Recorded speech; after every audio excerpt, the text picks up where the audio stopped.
প্রধানমন্ত্রী শেখ হাসিনা বেইজিং সফর সংক্ষিপ্ত করে বুধবার ১০ই জুলাই রাতে দেশে ফিরছেন বলে জানিয়েছেন পররাষ্ট্রমন্ত্রী ডক্টর হাসান মাহমুদ। এ সময় তিনি বলেছেন, সফর সংক্ষিপ্ত করে ১১ই জুলাই সকালের পরিবর্তে ১০ জুলাই রাতে ঢাকার উদ্দেশ্যে রওনা হবেন প্রধানমন্ত্রী শেখ হাসিনা। ঠিক কী কারণে একদিন আগেই দেশে ফিরছেন প্রধানমন্ত্রী? এ প্রসঙ্গে আওয়ামী লীগের সাধারণ সম্পাদক ওবায়দুল কাদের জানিয়েছেন, মেয়ে সায়মা ওয়াজেদ পুতুলের অসুস্থতার কারণে বেইজিংয়ে রাত্রি যাপন না করে দেশে ফিরছেন প্রধানমন্ত্রী। বুধবার ১০ই জুলাই দুপুরে আওয়ামী লীগের সভাপতির ধানমন্ডির রাজনৈতিক কার্যালয়ে দলের সাধারণ সম্পাদক এক সংবাদ সম্মেলনে এ কথা জানান।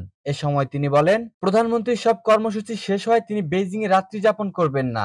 স্থানীয় সময় বুধবার তিনি বাংলাদেশের উদ্দেশ্যে রওনা দেবেন। তিনি আরো বলেন, প্রধানমন্ত্রী শেখ হাসিনার কন্যা সায়মা ওয়াজেদ পুতুল দেশে অবস্থান করছেন। তিনি কিছুটা অসুস্থ, সেই কারণে প্রধানমন্ত্রী রাতেই দেশে ফিরছেন। যারা বলছেন প্রধানমন্ত্রী সফর সংক্ষিপ্ত করে দেশে আসছেন, এটা মিথ্যা ও ভুল বার্তা।